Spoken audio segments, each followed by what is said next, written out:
¿Hay una tasa más alta o más baja de eficiencia de la vacuna en los datos de prueba en todo el mundo? La pregunta es ¿cómo mejorar la tasa de protección de la vacuna? ¿Se podrán hacer más ajustes en el futuro? Las vacunas deben compartirse a nivel mundial de manera justa. En relación a los artículos de prensa sobre la vacuna de Sinovac, es importante que enmarquemos esta discusión en la evidencia científica que tenemos disponible hoy. El primero da cuenta de que la vacuna de Sinovac tiene una eficacia de más del 50% para todos los casos de contagio COVID-19. Pero más importante, que su eficacia es de un 80% y de un 100% para los casos moderados y graves. Revuelo mundial han generado las declaraciones de un alto funcionario de salud chino que cuestionó la efectividad de la vacuna más masiva en Chile, Sinovac, asegurando que la eficiencia de esta no era tan alta. Palabras que abrieron el debate sobre el uso de la dosis que solo en nuestro país ya han recibido más de 3 millones de personas. Expertos apelan al rigor científico, tomando en cuenta datos que incluso han sido estudiados en Chile. Esta medición nos dice que el prototipo reduce en un 50% los casos de contagio y que es efectiva en un 100% para los casos más graves de COVID-19. En tiempos de alta complejidad, el llamado a vacunarse se hace más importante, considerando que el nivel de ocupación hospitalaria continúa a niveles críticos, por sobre el 95%, y con un aumento en la ocupación por pacientes con COVID-19 que alcanza el 72,3%, según datos del último informe eCovid Chile. Vamos a hablar en profundidad sobre la eficacia de las vacunas en esta nueva edición de Futuro 360. Bienvenidas y bienvenidos. Hace 60 años ocurrió uno de los hitos más importantes en la historia de la ciencia y tecnología. Desde un recóndito lugar de la entonces Unión Soviética, despegó el primer cohete espacial con un ser humano en su interior. Ese día, el nombre de Yuri Gagarin pasó a la historia y en Rusia conmemoran esta fecha celebrándolo como un verdadero héroe.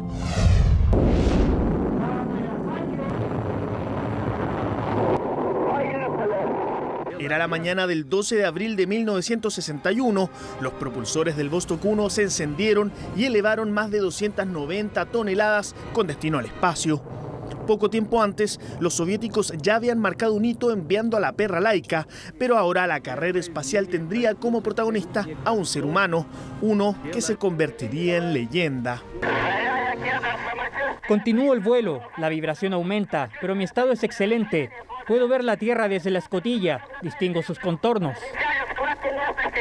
La Vostok 1 dio una única órbita alrededor de la Tierra a una velocidad de 28.000 kilómetros por hora y volvió a entrar a la atmósfera más de 2 horas después. La Tierra es azul, fueron las palabras de Yuri Gagarin que quedaron marcadas en la historia. Un viaje exitoso pese a que aterrizó a 1.400 kilómetros de distancia del lugar previsto. Слава, которую хочется писать с большой буквы, говорил Гагарин.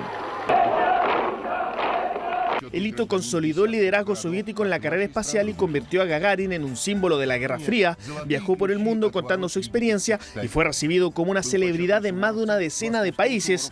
Hoy sigue siendo un referente de la exploración espacial. Primera vez que un ser humano experimenta la ausencia de gravedad, ver esta cosa esférica, principalmente azul.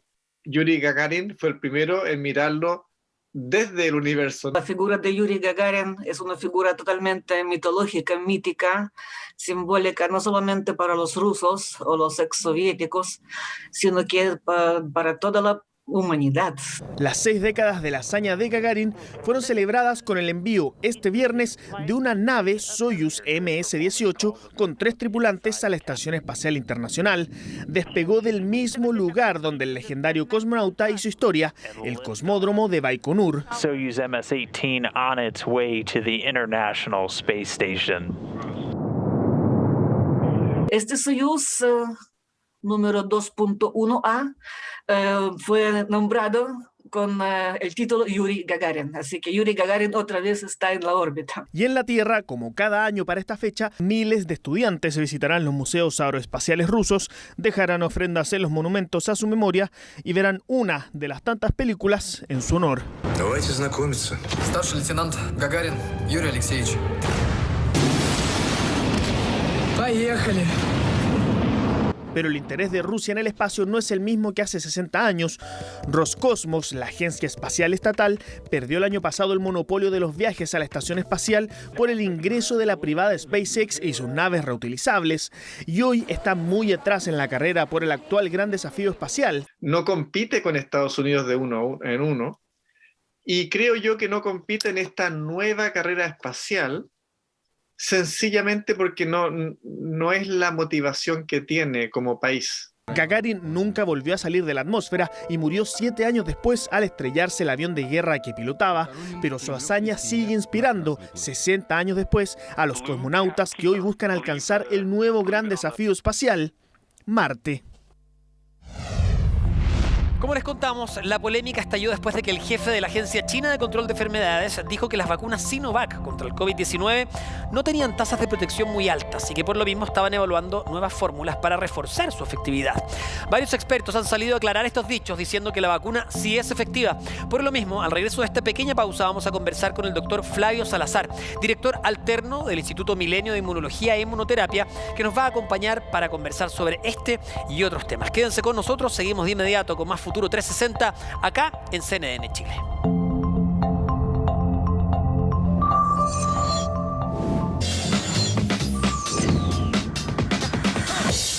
Estamos de vuelta con más Futuro 360 por las pantallas de CNN Chile y hoy en nuestra conversación semanal nos acompaña Flavio Salazar. Él es director alterno del Instituto Milenio de Inmunología e Inmunoterapia y además vicerrector de investigación de la Universidad de Chile. Muchas gracias por estar con nosotros, Flavio, en Futuro 360. Hola, ¿qué tal? Muchas gracias por haberme invitado. Lo primero, vamos a hablar de las vacunas, vamos a hablar de inmunidad, vamos a hablar del famoso efecto de rebaño. Bueno, primero, partir con las declaraciones del jefe de la Agencia China de Control de Enfermedades, que se generó toda esta polémica porque dijo que las vacunas de ese país contra el COVID-19 no tenían tasas de protección muy altas y que evaluaban nuevas fórmulas de reforzar su efectividad y luego tuvieron que salir a desdecirse. Para partir y dejarlo muy claro, ¿son todas las vacunas aprobadas por el ISP seguras, Flavio?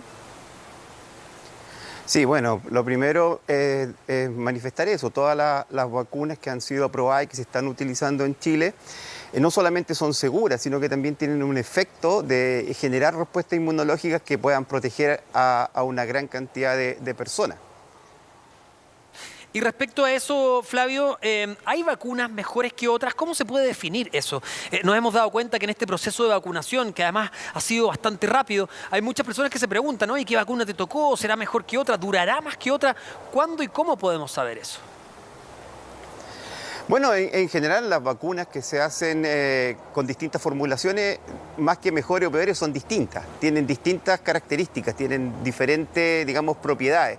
Algunas, por ejemplo, tienen unos niveles muy altos de generación de inmunidad, como las vacunas, por ejemplo, de Pfizer y Moderna, que son de una tecnología bien avanzada del RNA, ¿no es cierto?, y que se están utilizando en Europa y en Estados Unidos, pero que tienen la dificultad de que su distribución es un poco más compleja porque tienen que ser resguardadas a bajísimas temperaturas, lo que requiere infraestructuras que muchas veces los países no tienen. Hay otras que están hechas con otras características, con adenovirus, por ejemplo, u otras, digamos, plataformas que permiten una diseminación un poco mejor, pero probablemente algunas de ellas tengan niveles de eficacia y eficiencia un poco menores.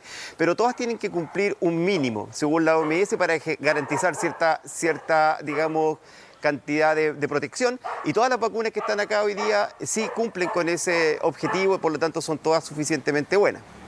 Flavio, ¿y uno podría aventurarse ya a pensar que esta pandemia nos va a acompañar como enfermedad, por último, como virus, por más años de lo que pensábamos y vamos a tener que inocularnos todos los años, así como lo hacemos con la influenza? Bueno, lo que pasa es que esta pandemia, que ha sido altamente agresiva y que tiene esas capacidades de diseminarse fuertemente, pone en tensión a todas las medidas que uno pueda tomar. Las vacunas nunca han sido pensadas como para resolver en el corto plazo el problema. Las vacunas tardan un tiempo. Lo que hacen las vacunas es, cuando a uno se le inyectan, es activar la respuesta inmunológica para protegernos.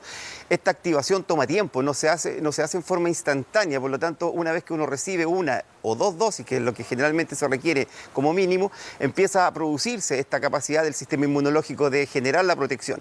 Pero eso también tiene que abarcar una gran cantidad de la población, porque si solamente una pequeña parte de la población está inmunizada y el resto no, el virus mantiene su circulación alta en esas poblaciones, y eso es lo que se ve hoy día, esa paradoja de que tenemos un proceso de vacunación muy bueno comparado con otros países del mundo, pero también tenemos tasas de infección muy altas, porque han ido en paralelo, y para poder resolver esto hay que tomarlo desde muchos puntos de vista, y la vacuna es uno de ellos.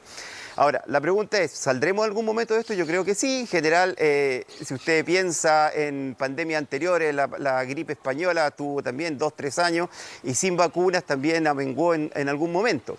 Yo creo que esto va a ser paulatino. En todo caso, yo no creo que esto se vaya a producir por eso que se llama, o lo que dicen, inmunidad de rebaño, y que un día determinado, no sé, por el 30 de junio se termina la pandemia. Eso no va a ocurrir, esto va a seguir en el tiempo, pero los niveles de intensidad van a ir bajando claramente en el tiempo y se va a ir recuperando de a poco la normalidad. Esa es como la expectativa. ¿Y crees que alcancemos la ansiada inmunidad de rebaño? O sea, en algún momento se va a alcanzar la inmunidad de rebaño, pero probablemente no sea solo por una vacuna o por un ciclo de vacunaciones. Hay que pensar de que han habido enfermedades a nivel mundial que una vez que se establecen las vacunas ha tomado años en lograr, ¿no es cierto?, que desaparezcan o que se alcance la inmunidad de rebaño. Por lo tanto, no se puede decir que no, pero a corto plazo es muy difícil, porque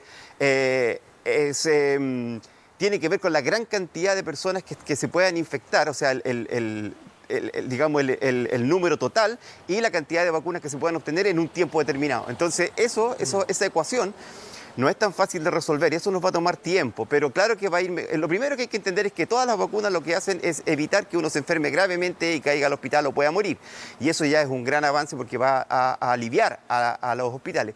Pero luego el que se termine la enfermedad, yo creo que va a ser un tema de mucho más largo plazo, y ahí no podría aventurar cuánto se va a demorar. Y ahí hay que considerar además las variantes que vayan apareciendo. Entonces, para entender esta inmunidad de rebaño, no se trata de que no nos vayamos a contagiar, se trata de que vamos a poder controlar al virus, ¿no? En cierta medida hay un efecto de no contagio que está alrededor de entre el 55% para la Sinovac y el 80% para otras vacunas, o un poco más incluso. Ese es el efecto que tienen en general. Pero claro, va a haber algunas personas que van a contagiarse, pero sus síntomas van a ser muy leves, muy bajos, y eso les va a permitir entonces superar fácilmente la enfermedad. Ahora, el tema está en que siempre va a existir durante mucho tiempo bajos niveles de circulación una vez que superemos esta etapa tan dura de la pandemia, porque no siempre se va a poder vacunar a todas las personas. Hay personas que no se pueden vacunar, hay lugares donde no va a llegar la vacuna, y en los lugares donde se produce una expansión muy grande del virus, como ha sido en Chile o en Brasil, el peligro de que aparezcan variantes es mayor. Por lo tanto, por eso hay que tratar de frenar los contagios hoy día y al mismo tiempo vacunar para ir generando una situación en que se evite la aparición de variantes más agresivas de las que hoy día existen. Estamos conversando con Flavio Salazar en nuestro Futuro 360 acá en CNN, es director alterno del Instituto Milenio de Inmunología e Inmunoterapia, vicerrector además de investigación de la Universidad de Chile. Te quería preguntar, Flavio, por la tercera dosis. Ya hay algunos que plantean que se podría generar un efecto boost. Explícanos de qué se trata este efecto y si podría servir una tercera dosis de algunos tipos de vacunas. Bueno, lo que pasa es que la respuesta inmunológica va generándose por etapas. Cuando no existen vacunas, cuando uno se infecta con un patógeno, genera una respuesta que permite que se vaya de alguna manera escalando hasta llegar a un nivel de protección que cuando se produce una segunda llegada del mismo patógeno, uno ya reacciona y impide su infección. La vacuna intenta implementar eso, pero sin pasar por la enfermedad. O sea, en ese sentido, uno pone los antígenos en este caso del virus, y genera una respuesta inmune, pero la respuesta inmune se tiene que reforzar. Y ahí es cuando viene la segunda, la tercera. En algunas vacunas incluso tienen 4 o 5 dosis, o algunas son anuales, como las de la influenza, por ejemplo, que van cambiando. Entonces, siempre es bueno tener más de una dosis. Ahora, en el caso puntual, si hoy día es necesario o no una tercera dosis, yo creo que allí es donde se produjo la confusión, es que siempre va a ser necesario investigar respecto a mejorar la respuesta inmunológica, y por lo tanto el pensar que se tenga que poner 3 dosis no es descartable. Pero para eso hay que hacer estudios comparativos que nos permita determinar que una tercera dosis es mejor que tener 2, y eso entonces implica que se pueda utilizar. O sea, nada garantiza tampoco que solamente recibir 2 dosis ya nos pueden dar inmunidad y es lo que corresponde, así como tampoco que la tercera pueda ser la panacea, digamos. Hay que tener mesura con eso.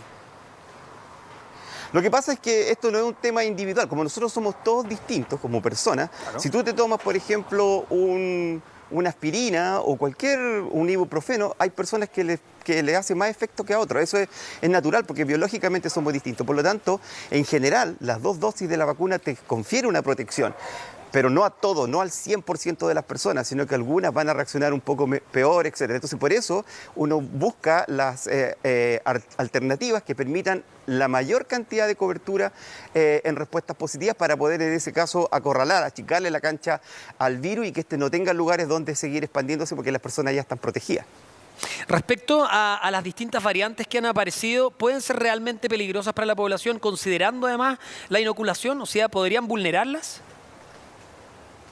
Bueno, las distintas variantes que se han descrito, las variantes son miles, han aparecido miles porque el virus muta y tiene una capacidad limitada de reparación, por lo tanto se va expandiendo en forma diferente a medida que va cursando la enfermedad, pero existen unas variantes que son más peligrosas porque tienen características que lo hacen adaptarse mejor a los hospederos, entonces te infectan más, como la variante británica o la variante brasileña o la sudafricana, y al ser más infecciosa, al pasar por más personas, entonces también puede generar una mayor cantidad de muertes, una mayor cantidad de personas hospitalizadas. Por eso hay que tenerlas bien en cuenta. Hasta ahora, en todo caso, no se sabe, no hay ninguna variante que esté totalmente descartada de ser cubierta por las vacunas existentes.